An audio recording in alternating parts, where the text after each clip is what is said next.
Hello guys, તો હું આજે પહોંચી ગયો છું દેથરી ગામમાં હર્ષિદનગરમાં માતૃ ડ્રેગન ફ્રૂટમાં. તો અહીંયા આખું ડ્રેગન ફ્રૂટનું ખેતર છે. તમને ખેતર પણ બતાવીશ અને ટેસ્ટ પણ કરીને બતાવીશ ને કેવી રીતના ડ્રેગન ફ્રૂટ સ્ટાર્ટિંગથી ઉગે છે. તો કેમ છો મિત્રો? તો આજે આપણે આવી ગયા છે ડ્રેગન ફ્રૂટના ખેતરમાં પહોંચી ગયા છે. તો તમે જોઈ શકો છો ડ્રેગન ફ્રૂટ હજી બની જ રહ્યું છે. તો આનો ટેસ્ટ પણ કરશું ને તમે જોઈ શકો આવી રીતે શરૂઆતમાં આ રીતના બને છે.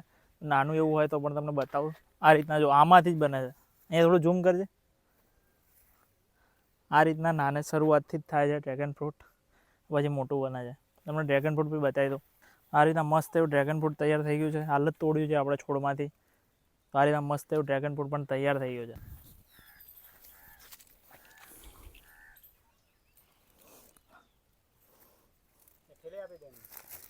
આ જોઈ શકો છો ડ્રેગન ફ્રૂટ હાલ જ તોડ્યો ને હવે ખાઈએ. કેવું છે આલે ભાઈ? એકદમ અલગ જ ટાઈપનો સ્વાદ. તો હું કહી ના શકું. કેવું લાગ્યું ડ્રેગન ફ્રૂટ? એકદમ એન્ટિક ટેસ્ટ. આવો તમે ખાધું જ નહીં હોય.